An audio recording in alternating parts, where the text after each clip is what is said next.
Today, we delve into the chilling history of one of America's most notoriously haunted hotels, the Stanley Hotel in Estes Park, Colorado. Famous for its connection to the 1980 horror movie The Shining, the Stanley Hotel has earned a reputation as a gathering place for spirits and paranormal entities.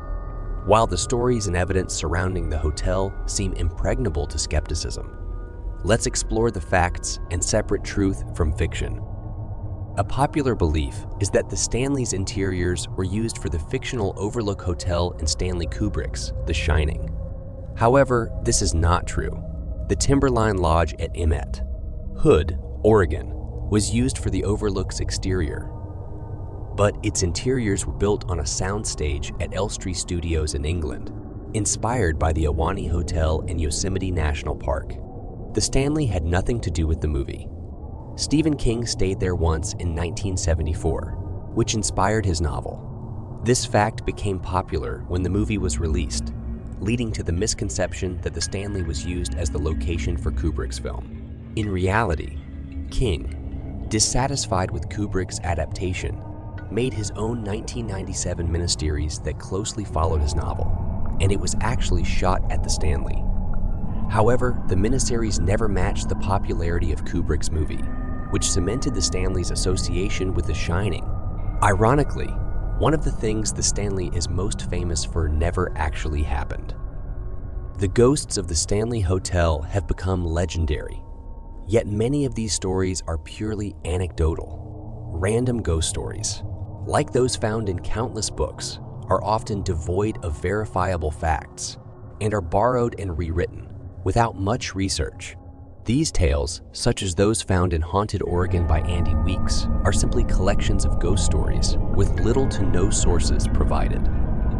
The Stanley Hotel, created by Freeland Oscar Stanley, who co-founded the Stanley Motor Carriage Company, was built in 1907 after Stanley was diagnosed with tuberculosis and moved to the dry climate of Estes Park for his health.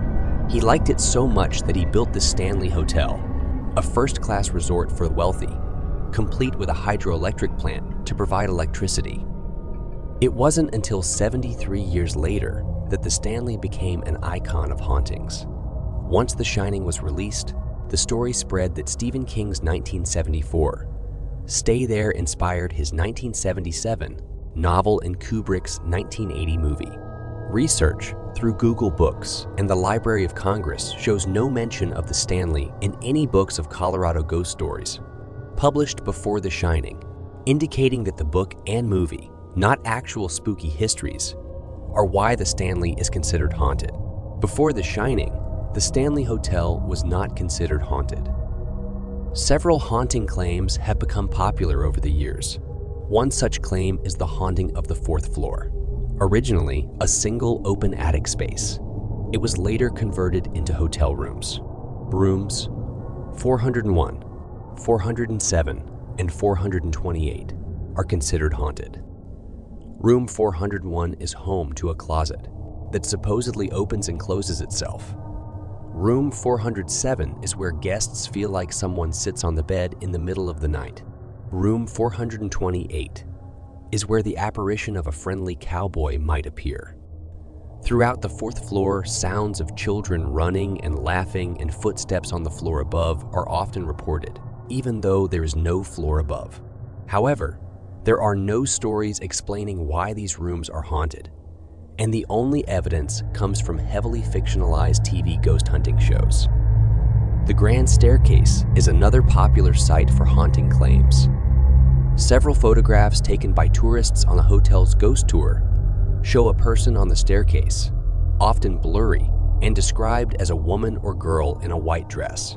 However, these photos are typically taken without remembering any person being there when the photo was taken. To avoid confusion, one should take clear photographs of every person on the tour, ensuring that any unrecognized figures can be compared to actual people present. The most famous haunted room is room 217. This room is where Stephen King stayed and had a frightening experience, leading to his inspiration for The Shining. It is also involved in an infamous gas explosion in 1911. Guests report strange experiences, such as a woman's voice or laughter, and the room being mysteriously tidied up during the night. The gas explosion in 1911, caused by an auxiliary acetylene gas lighting system, injured 3 people, including a chambermaid named Lizzie Leitenberger, not Elizabeth Wilson as often mistakenly reported. The Stanley Hotel is a beautiful historical structure offering insight into one of America's early barons, Freeland Oscar Stanley. It is a wonderful place to stay in a town often cited as one of the nation's most scenic. While the ghost stories add an element of intrigue, they are primarily anecdotal and lack substantial evidence. The Stanley Hotel remains a fascinating destination, with or without its haunting tales. Thank you for joining us on this journey into the mysterious and haunted history of the Stanley Hotel. If you enjoyed this video, don't forget to like, comment, and subscribe to the Dark Haunting Hours for more spine-chilling stories and investigations. Until next time, stay curious and stay haunted.